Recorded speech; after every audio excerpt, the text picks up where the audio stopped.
Bethlehem a importé banane? Vous me croyez? Est-ce que Bethlehem a importé banane? Kwanga. Ah, surtout Kwanga. Mesdames, Messieurs, bonjour, ravi de vous retrouver sur R7. Vous le savez, pour l'avoir observé durant 42 ans de règne pour certains, 30 ans, d'autres encore plus jeunes, 28 ans. Depuis son retour au pouvoir par coup d'État militaire, le Parti congolais du travail, PCT, dont le 6e congrès a été marqué par un fiasco et suit les revers d'une gouvernance basée sur le mensonge éhonté et la manipulation des consciences, des promesses non réalisées. Ce système oscillant entre mensonge et médiocrité s'illustre par les discours démagogiques malgré la crise économique, financière et sociale sans précédent que traverse le pays. Chaque militant doit le marteler sans aucune gêne. Le bilan du PCT est positif, il n'y a aucun doute. Loin d'apporter des solutions concrètes aux préoccupations des populations congolaises, le pouvoir PCT persiste dans une posture de vendeur d'illusions. C'est par notre mobilisation sans faille que nous parviendrons à maîtriser les aléas de la nouvelle année afin qu'ils deviennent des motifs d'espérance et d'optimisme pour notre pays. Avec une population de 6 millions d'habitants, dont 4 572 000 jeunes, plus de 2 millions de jeunes dont l'âge varie entre 19 et 35 ans se retrouvent en chômage chronique. Les opportunités d'emploi, tant dans le secteur public que privé, restent une denrée insaisissable, malgré plusieurs initiatives et des politiques nationales initiées par le gouvernement visant à lutter contre le chômage et la pauvreté depuis 2024. Niveau licence, j'ai essayé de chercher un peu du travail, mais bon, en vain. Jusqu'alors, pas d'appel. Actuellement, je suis un électricien et je fais de la plomberie. On a bien étudié, mais jusque-là, il n'y a pas de travail. Et nous sommes presque à la porte de l'année 2026. Je loge au moins 4 enfants qui ont des bacs, ont des licences et qui vraiment n'ont rien à faire. Un pays se développe à travers la jeunesse et à travers les unités de production. Nous n'arrivons même pas à fabriquer un petit bonbon.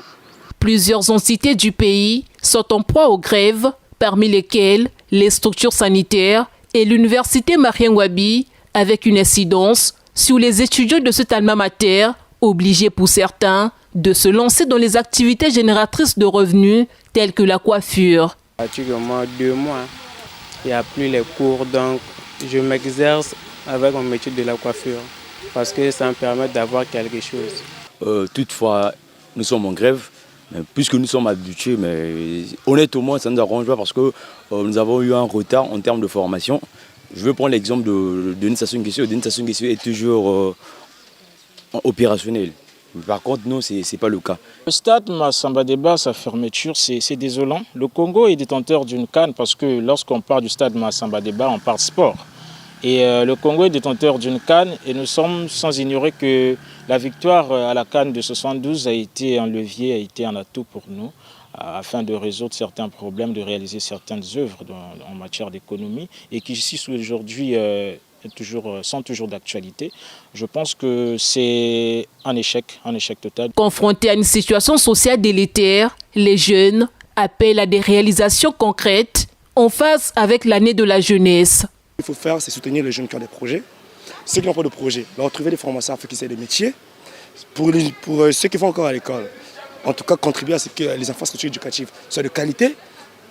En tout cas, je pense qu'à partir de là, on pourra quand même dire que l'année de la jeunesse a été consommée. Il faudra revoir les stratégies qui permettent de valoriser les projets de la jeunesse. Parce que nous, jeunes Congolais, nous avons des projets. Mais nous créons à l'aide au secours, nous créons à l'aide au financement, ce qui n'est pas toujours bénéficié à tout un jeune. S'il y a la grève, c'est dû aux impayements des salaires. Donc j'invite vivement que le gouvernement répond à cette situation-là. Entre le manque d'emploi des jeunes, des grèves à répétition à l'université Marien Ngouabi, dans les hôpitaux, ainsi que dans certaines entités à budget de transfert, l'urgence de mettre en œuvre des politiques essentielles au profit de la jeunesse paraît nécessaire. Les 100 000 emplois qui leur avaient été promis en 2024, souvenez-vous, n'est plus qu'une chimère. Nous sommes en 2026. La question demeure. Combien de jeunes ont réellement accédé à un emploi? Le président, en faisant acte de candidature, a décidé de mettre sa modeste expérience au service de son pays et au service de sa jeunesse. Ce sont des Brazzavillois conquis qui ont acclamé leur candidat, se convainquant de ses projets au profit des jeunes et des femmes.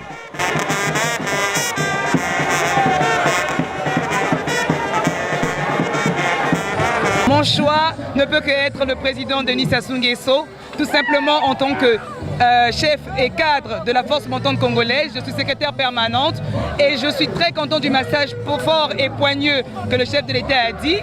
Franchement, la jeunesse, enfin, on avait besoin de ça, qu'il accompagne la jeunesse dans l'agriculture. Et je pense que là, la jeunesse, on est fiers, ils vont le faire. Il a promis, il va le faire parce que c'est un papa qui concrétise ce qu'il dit. Samedi qui veut importer haricots. Est-ce que raison qu'elle? Est-ce que Bethlehem a importé banane?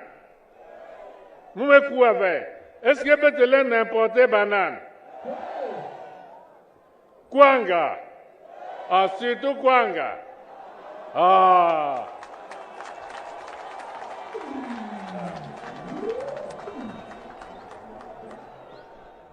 La réponse est tristement évidente, mais comme à ses habitudes, Anatole Koliné-Makosso, qui n'a décidément plus de limite, a affirmé que le taux de chômage des jeunes serait passé à 19,7%, ce qui laisserait entendre que 80,3% des jeunes Congolais travaillent. Je vous vois rire. Quant au taux de chômage des jeunes, là aussi, nous avons retrouvé pratiquement le taux de chômage avant les périodes de crise. Le taux de chômage des jeunes, actuellement, vous l'avez autour de 19,7%, à peine 20%, alors qu'il fut un temps, il était déjà à 22%. La politique du PCT s'apparente à un cocktail de démagogie, de mépris envers les citoyens, d'arrogance et de mauvaise foi. Ce bilan désastreux est symptomatique d'un régime qui tente de dissimuler ses échecs et agit avec indifférence face à la souffrance du peuple congolais. Nous avons plus de poulets qui coûtent 1500.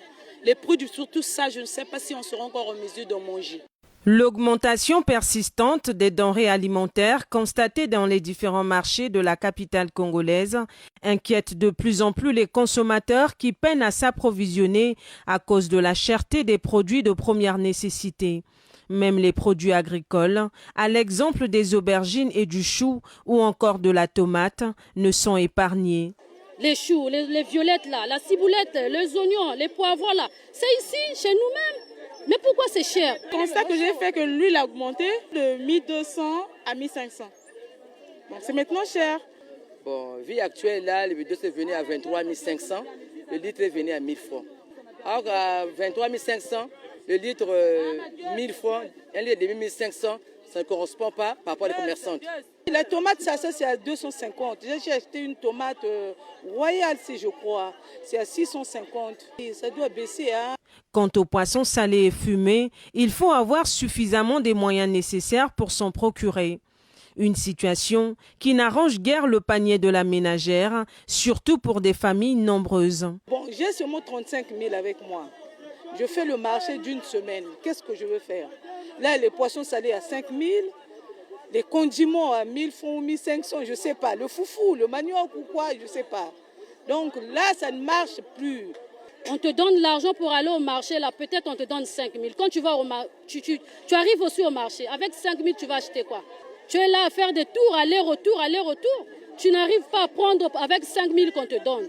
Ça ne répond pas. Ça ne répond pas. Vraiment, ça ne répond pas. Plutôt que de reconnaître les réalités socio-économiques préoccupantes qu'il a lui-même engendrées, le PCT s'enlise plutôt dans une forme de déni provocateur, ridiculisant les revendications légitimes des citoyens qu'il prend pour des imbéciles. Malgré ses immenses richesses naturelles, le Congo, vous le savez, est troisième producteur du pétrole en Afrique subsaharienne avec une production atteignant 500 000 barils de pétrole par jour. L'économie nationale est curieusement exsangue.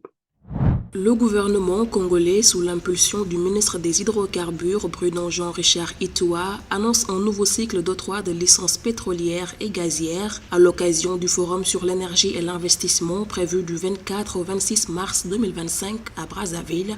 L'objectif est de faire passer la production de 274 000 à 500 000 barils par jour d'ici fin 2025.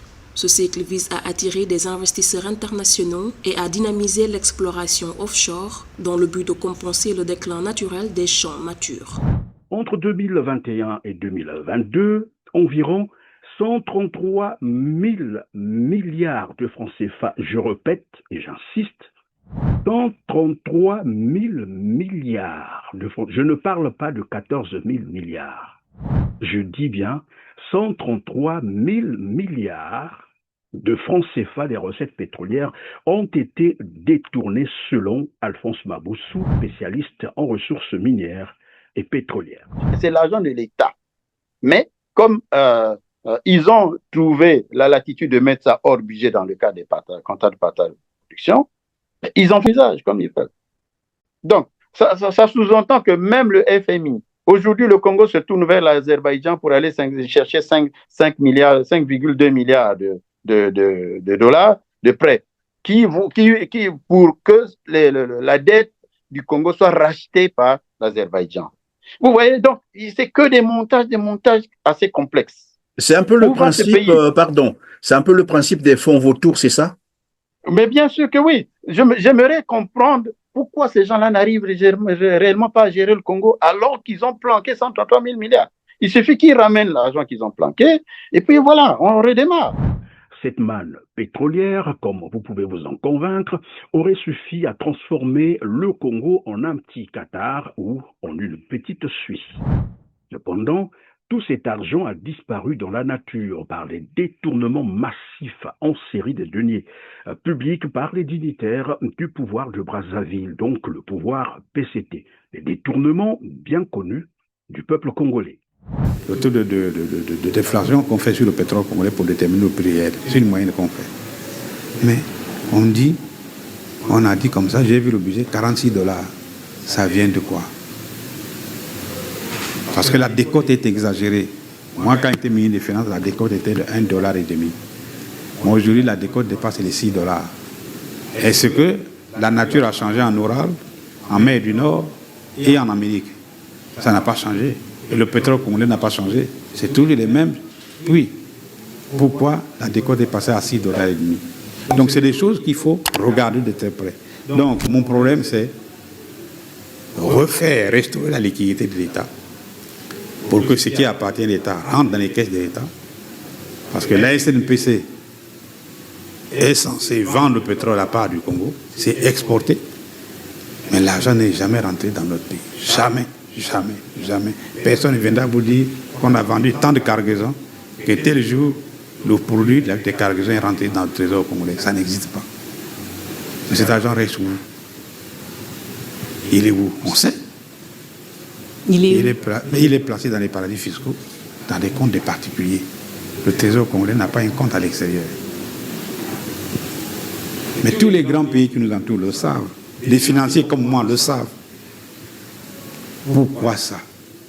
Première étape, selon les procureurs américains, détourner l'argent du compte de la SNPC vers ceux de l'une de ses sociétés écrans. Pour cela, en tant que cadre dirigeant et fils du président, il aurait suffi, selon eux, à Denis Christel Sassou Nguesso, d'ordonner ces transferts au PDG de la banque BGFI, qui héberge les comptes de la SNPC, et cela s'est produit plusieurs fois, peut-on lire dans le document de la justice américaine. Deuxième étape, envoyer cet argent aux États-Unis sur les comptes d'un prête-nom, un certain associé A, dont l'identité n'est pas dévoilée, décrit dans ce document comme comme le fils d'un haut fonctionnaire gabonais, le tout via un système de fausses factures pour dissimuler l'origine des fonds. L'associé aurait ensuite versé une partie de l'argent à un avocat en Floride et le reste lui-même en vue d'acquérir la propriété de Miami au cœur de cette procédure, prix de vente à l'époque 2,8 millions de dollars. Pour ne pas apparaître comme le véritable propriétaire du bien, écrivent enfin les procureurs, le fils du chef de l'État congolais aurait fait rédiger dans un premier temps l'acte de vente au nom de son associé, avant, à la dernière minute, de s'y substituer sous l'alias de Denis Christel, 2 LE au féminin, une fausse identité, une méthode qu'il aurait aussi utilisée avec d'autres acteurs pour acquérir une seconde résidence près de Miami, mais aussi un logement en France, toujours selon les procureurs américains. Et donc, malgré d'importantes richesses naturelles que dispose le pays, le Congo est accablé par un surendettement chronique depuis le retour de Denis Sassou Nguesso au pouvoir par coup d'État militaire et départ des mercenaires et des armées étrangères. La dette publique actuelle du Congo est estimée à 8 000 milliards. 500 millions de francs CFA, soit 99% de son PIB. Bien au-delà des critères de convergence de la CEMAC, dont 71%. Ajoutez à cela la récente émission obligataire de 670 millions de dollars, soit plus de 400 milliards de francs CFA en novembre 2025, avec pour justification solder la dette commerciale intérieure. Allez-y donc poser la question aux opérateurs économiques congolais s'ils ont réellement été payés. Ils ont envahi les couloirs du 6e étage du ministère des Finances ce jeudi 11 décembre. Ces opérateurs économiques, visiblement affaiblis par le manque de ressources financières, assistent impuissamment chaque jour qui passe à la cessation de leurs activités économiques. Mais quand le président de la République parle de la paix, nous on n'est pas des bandits. Mais la paix aussi, il faut manger pour avoir la paix. Mais quand on a faim, on n'a pas la paix. Nous on a faim. Au moment où je vous parle là, nous sommes au 10e opérateur qu'on va enterrer après-demain. Et on apprend même que non, la morgue a commencé une grève là-bas, donc on ne pourra pas l'enterrer aussi vendredi. La dette intérieure est rangée dans les tiroirs par le gouvernement depuis presque 5 ans, disent-ils. Depuis au moins 4 ans ou bien 5 ans, les opérateurs économiques ne sont pas payés, que ce soit la dette intérieure ou bien les situations en cours. Parce qu'en 2024, quand on a changé le gouvernement, le ministre qui est arrivé, automatiquement, il a bloqué même les ordres de virement. Et ça ne se fait jamais. Il y a eu des dossiers qu'on a contrôlés par les services du ministère des Finances. Jamais publié. Jamais publié, jamais payé. La décision ici est ferme. Ils attendent l'audience avec le directeur de cabinet du ministre en charge des Finances pour des réponses proportionnelles à leur situation socio-économique. Nous, on arrive ici parce qu'on est vraiment dans des situations très difficiles. Les patrons que nous sommes aujourd'hui, nous sommes dans l'incapacité même de régler les frais scolaires de nos enfants. Et en dehors de ça, on a des problèmes. On a au niveau des banques, où on est débiteur. Et il y a même ceux qui ont des maisons ravis par des banques. À ce jour, il est difficile de chiffrer la dette intérieure. Chaque année, elle ne fait que s'accumuler. Le secteur privé en pâtit. Pendant ce temps, la situation de la dette publique du Congo en mai 2025 s'établirait à plus de 8 000 milliards de francs CFA. Ce n'est pas tout. Dans sa logique d'endettement chronique, le gouvernement Makosso a émis un nouvel rebond en mi-décembre 2025, soit un mois seulement après la toute dernière de novembre dernier, afin de lever cette fois-ci 260 millions de dollars américains à des taux de remboursement très élevés. On parle de plus de 9%. Dans un contexte, comme vous le savez, où toutes les ressources naturelles ont été gagées, toutes les richesses du Congo ont été gagées sur 10, 20, voire 30 ans. Cela, évidemment, pourrait compromettre l'avenir des enfants congolais. Notre pays traverse réelle situation de crise. Payer des salaires tous les mois relève d'une véritable acrobatie. C'est un vrai casse-tête. Faire face à nos obligations internationales tous les mois, c'est un vrai casse-tête. Financer notre avenir, c'est un vrai casse-tête. J'insiste, notre avenir, l'avenir de nos enfants. Malgré toutes ces richesses naturelles, comme je venais de le rappeler, le Congo-Brazzaville, curieusement, c'est aussi 70% de la population vivant sous le seuil de pauvreté, c'est-à-dire à moins d'$1 par jour. Je suis en contact avec la misère. Je sais ce que c'est que des personnes vulnérables. Une personne qui ne peut pas s'acheter une plaquette de paracétamol. Un enfant qui ne peut pas manger un morceau de pain. Comme vous le constatez sur le terrain, les conséquences sociales sont très alarmantes. Une population qui n'arrive plus à subvenir aux besoins vitaux. Pour illustration, les fonctionnaires de l'hôpital de Dolisie, qui réclament 8 mois d'arriérés de salaire impayés, ont été servis de 8 kilos de riz par agent à la place du salaire dû. On a demandé 8 mois, on a donné 8 kilos de riz. On va demander que 8 mois, on va faire ça. 8 kilos. 8 kilos. On a le riz pour aller faire le riz au lait. Là que c'est l'huile, là que c'est l'huile. T'as l'huile, t'as le paquet à l'os. Oh! Là que fier. Sous ce qu'elle veut. Même pas 1000 fois que sous même à Kouni. C'est ce qu'on a manqué. Oh. Des hôpitaux et toutes les mairies du pays sont en grève. Certains agents de ces mairies enregistrent jusqu'à 97 mois d'arriérés de salaire. Je dis bien 97 mois d'arriérés de salaire impayés. Il faut qu'on se pose tout de même la question, comment font-ils pour survivre?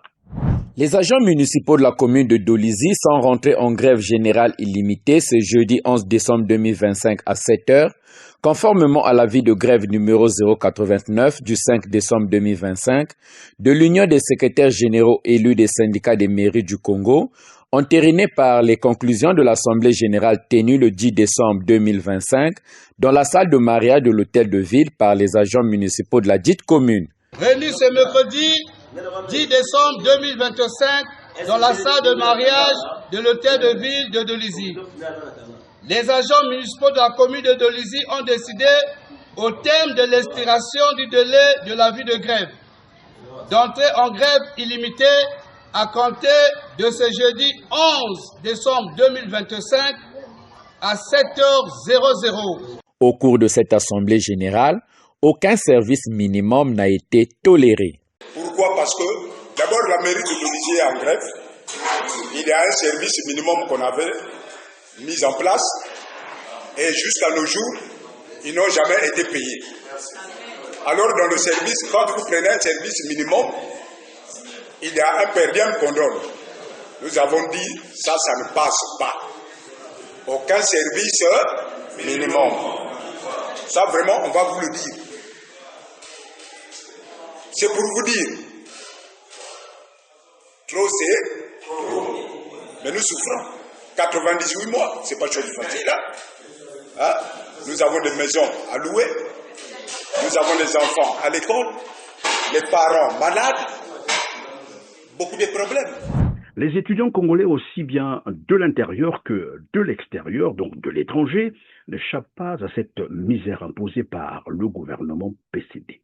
Vous avez connaissance des problèmes auxquels est confrontée la communauté congolaise en Fédération de Russie, à savoir le renouvellement des passeports, le paiement de la bourse aux étudiants et en perspective l'acquisition des billets de rapatriement, ceci malgré la conjoncture économique difficile.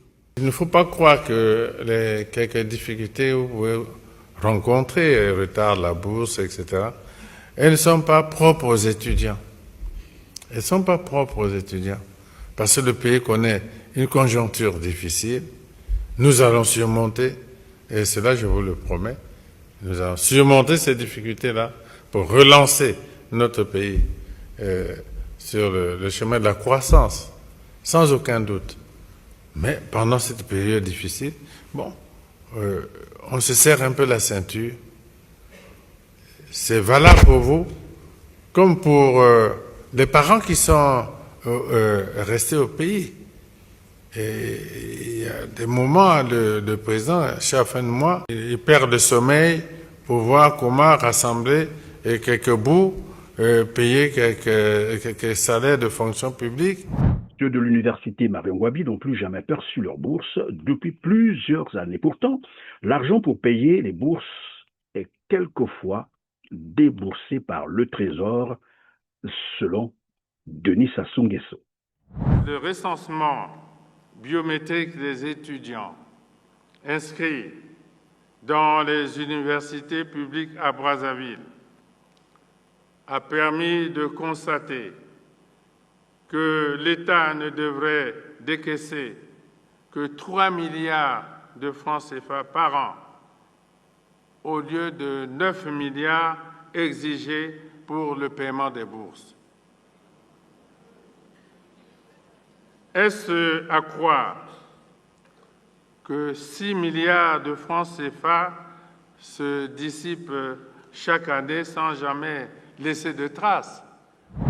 Les fonctionnaires retraités du Congo, une des couches les plus vulnérables de la société, subissent également un sort indigne, certains n'ayant perçu aucune pension depuis plus de 10 ans. Depuis plus de 10 ans. Imaginez que vous étiez fonctionnaire et c'était votre seule source de revenus. Nous sommes déjà les morts. On ne peut pas mourir 2 fois. La colère monte d'un cran ici à la place de la Liberté ce 16 avril. Ces retraités de la commune de Brazzaville, qui cumulent pour certains 11 ans et d'autres 9 ans sans pension, expriment leur ras-le-bol. Ces retraités pointent du doigt la direction générale de la Caisse nationale de sécurité sociale CNCS, qui refuse de retirer leur dossier de l'administration municipale pour traitement, alors que le gouvernement a déjà versé 35 milliards 914 millions 34 069 francs CFA. Trop c'est trop, nous sommes prêts à rencontrer le Premier ministre. Pourquoi? Aujourd'hui, tout ce monde que vous voyez là, les papas là, nous sommes devenus comme les fous dans un pays où nous sommes les Congolais. On ne peut pas accepter que 10 ans, la mairie n'a pas pu verser. L'État a pris une bonne part pour dire je prends l'engagement. Pour les 3 milliards qui restent, aujourd'hui rien n'est fait. Qu'on nous donne ce qui est pour nous avant la mort. Se pose-t-on la question de savoir comment font-ils pour survivre? Si ce n'est pas une mort programmée, si ce n'est pas un crime, c'est quoi alors? En réponse à ces revendications légitimes, le gouvernement Makosso désigne cela comme des menaces. Il arrive que les partenaires sociaux se sentent désabusés et rompent cette entente tacite, ce pacte tacite, recourent tout de suite à la grève parce que pensant s'en servir comme moyen d'intimidation. Pendant ce temps, Denis Sassou Nguesso et son gouvernement s'engagent dans des deals choquants sur le plan international, très certainement pour favoriser l'évasion financière ou le blanchiment des capitaux et tenter aussi de dissimuler le chaos économique et financier dans lequel ils ont plongé le pays. Le pouvoir PCT a conclu, vous le savez, un accord avec un club français, l'Olympique Lyonnais, un deal dont le coût est estimé à... Ce partenariat est donc le fruit d'une rencontre qui s'est tenue le 31 juillet dernier à Brazzaville entre le chef de l'État, Denis Sassou Nguesso, et la présidente de l'Olympique lyonnais, Michel Kang. Selon Daily Mercato, c'est un partenariat lucratif pour l'OL qui devrait recevoir 5 millions d'euros par saison. À Brazzaville, les représentants du club français n'avaient pas annoncé ce montant, mais avaient précisé la durée et les avantages pour le développement du football local. Et là, des sommes que j'entends, c'est bien plus. Alors que l'OL, vu sa situation financière aujourd'hui à 3,5, 4, ils signent, ils n'ont pas le choix, ils ont besoin d'argent. Et on a la République du Congo qui arriverait et qui paierait entre 6 et 7 par an. Donc, il va falloir qu'on m'explique quelque chose, que le ministre et surtout le président de la République, M. Sassou Nguesso, explique à son peuple ce qui coûte entre 3 et 4 millions d'euros. Pourquoi son pays paierait entre 6 et 7? Ce qui vaut 3 ou 4, vous le payerez 6 ou 7? Non. Pourquoi? Quel est l'intérêt pour le Congo de payer plus cher? Ah, les commissions, ce genre de choses. Vous savez le pire? C'est que ce projet n'est pas passé en Conseil des ministres, pas passé devant l'Assemblée, pas dans le Parlement. Il n'y a pas eu d'études préparatoires. Et on entend que oui, il y aurait des contreparties. Alors de la formation de coachs locaux, ok, très bien. Je ne savais pas que ça valait aussi cher. Et que notamment, il y aurait une réhabilitation du complexe de Kintélé. Alors je ne savais pas que l'Olympique Lyonnais était une entreprise de bâtiment, une entreprise de chantier, visiblement. C'est eux qui vont retaper le stade, mais on se fout de qui? Et quand tu te renseignes de deux côtés, non seulement tu te rends compte qu'il n'y a pas eu de travaux préparatoires, qu'en gros, on va balancer des grandes lignes, hein, mais qu'il n'y a rien de concret. Et donc là, on est en train de mettre de la poudre aux yeux. Et surtout que ça ne répond à aucune règle démocratique pour un tel projet. D'ailleurs, on ne le voit pas dans le budget, etc. Alors ça pose énormément de questions. L'OL, ils sont contents. Il y a des gens qui arrivent, on va donner des millions. Et il y a quoi en contrepartie? La formation. Est-ce que c'est la formation la plus chère du monde pour des entraîneurs? Et je vais terminer là-dessus. Si le chef de l'État, M. Denis Sassou Nguesso, valide ce projet, valide de payer entre 6 à 7 millions par an pour quelque chose qui va entre 3 et 4, sans contrepartie, ça veut dire une seule chose, c'est qu'il ne contrôle plus son pays.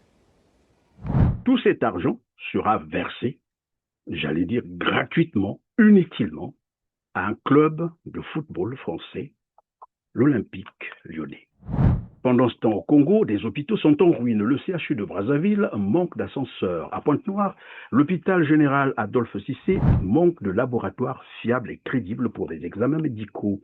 Le taux de mortalité infantile et celle des femmes en couche est en augmentation exponentielle faute d'équipements adaptés dans nos hôpitaux. La situation de la santé. Comment nous sommes parvenus à réduire? Oui, vous avez raison de parler du taux de mortalité. En 2021, on pouvait avoir 445 décès sur 10 000 naissances. Mortalité infantile. Ou à l'accouchement néonatal. Oui, c'est toujours encore beaucoup, mais nous sommes descendus jusqu'à 300. Le personnel soignant, mal rémunéré, est abandonné dans un système où les hôpitaux ne sont plus que des lieux de désespoir. Et les Congolais appellent ça désormais des mouroirs.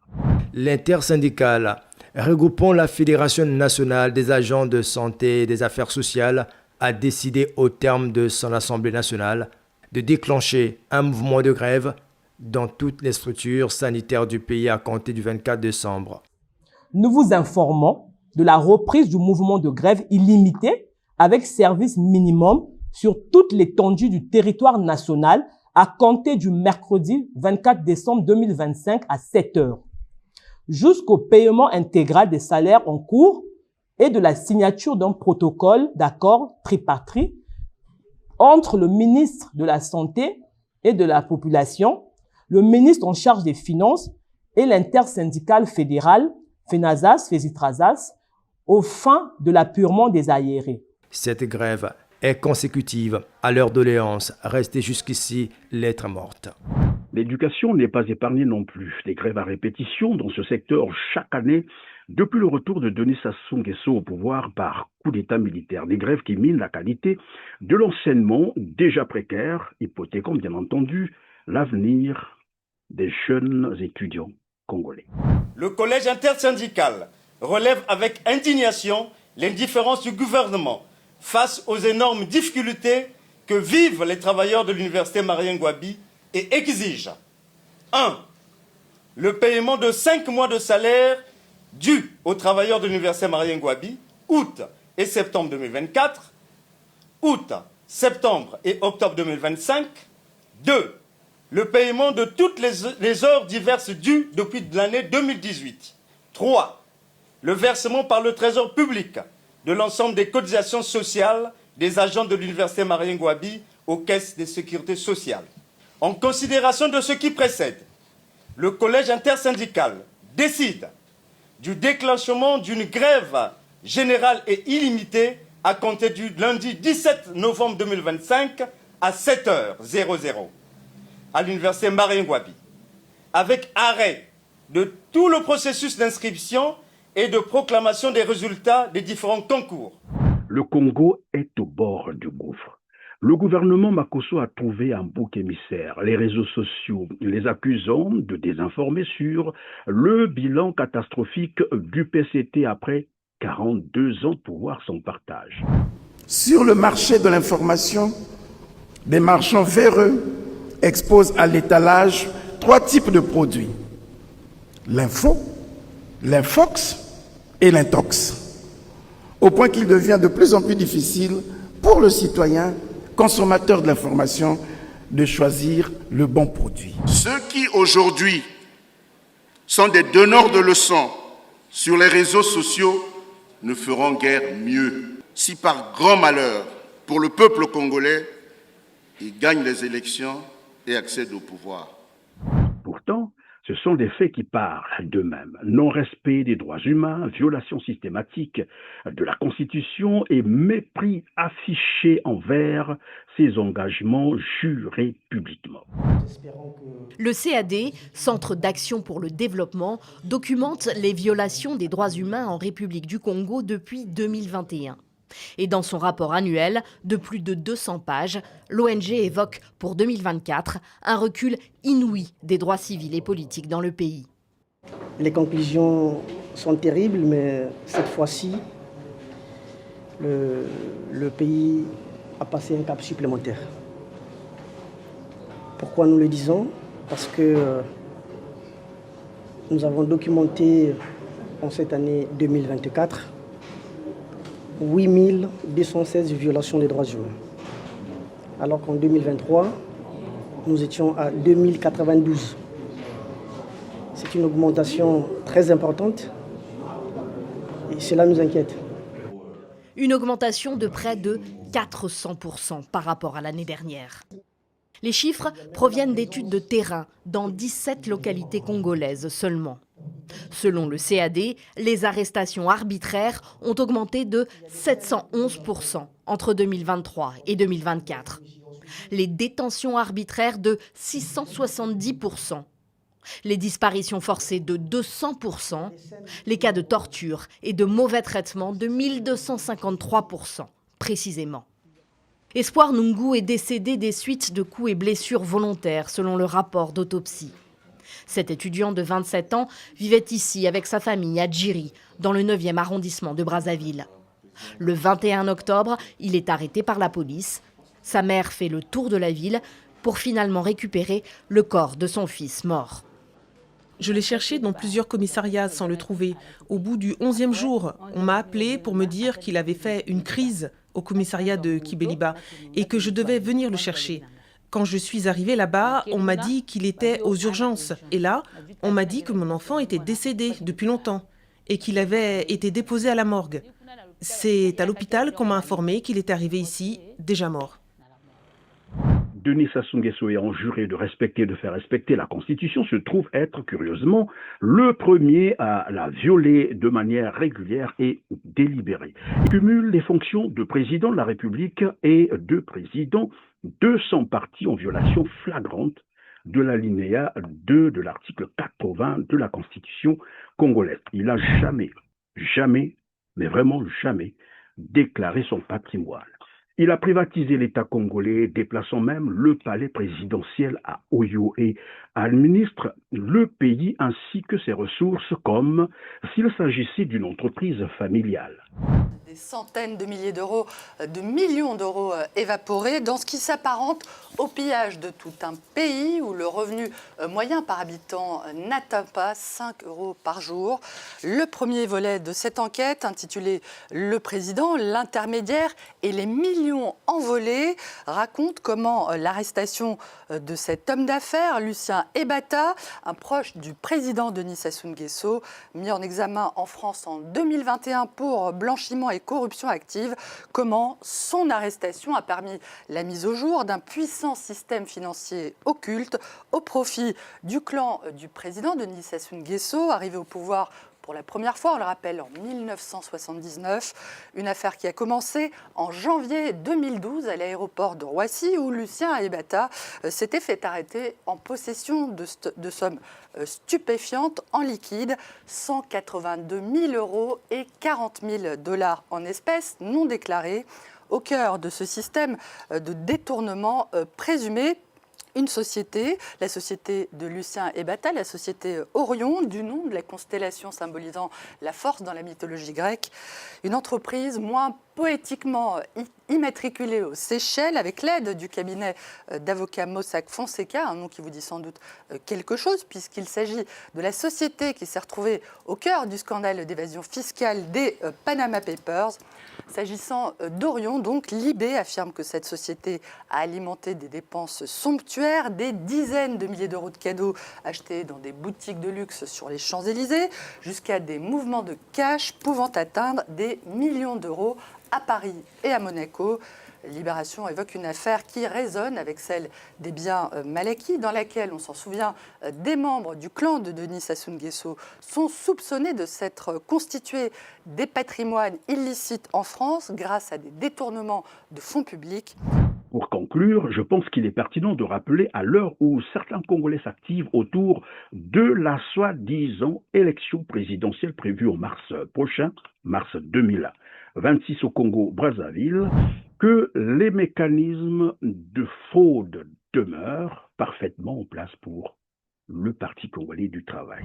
Le système électoral est verrouillé, offrant ainsi peu d'espoir d'un véritable scrutin démocratique. Si certains s'avancent à prétendre que le Congo est une démocratie, en se basant sur l'existence d'institutions censées refléter ce régime, cela ne saurait tromper que les esprits naïfs. Dans une dictature, tout le monde le sait, les institutions fonctionnent autrement. Leur simple présence ne garantit en rien le respect des principes démocratiques. Ce qui importe réellement, c'est la manière dont ces institutions opèrent et remplissent leur rôle. Au Congo-Brazzaville, il est depuis longtemps démontré que Sassou Nguesso et son gouvernement ne respectent aucune règle et violent constamment la loi fondamentale de manière délibérée. Cela constitue d'ailleurs un acte de haute trahison. Par conséquent, le peuple congolais devrait s'inspirer de l'article 35 de la Déclaration des droits de l'homme et du citoyen de 1793 qui stipule, c'est juste un rappel, quand le gouvernement viole les droits du peuple, l'insurrection est pour le peuple et pour chaque portion du peuple le plus sacré des droits et le plus indispensable des devoirs. Sur ce, on se dit au revoir, mesdames, messieurs. Cliquez sur le petit pouce juste en bas de la vidéo, des petits gestes pour nous encourager et nous aider à atteindre un plus grand nombre de téléspectateurs. Partagez cet édito à vos parents, à vos amis, à vos collègues, voilà, à vos partenaires, pourquoi pas. Et dites-nous en commentaire votre opinion. Que pensez-vous du mandat présidentiel 2021-2026 de Denis Sassou Nguesso? Merci et à très bientôt. Est-ce que Bethlehem a importé banane? Vous me couavez. Est-ce que Bethlehem a importé banane? Kwanga. Ah, surtout Kwanga. Ah.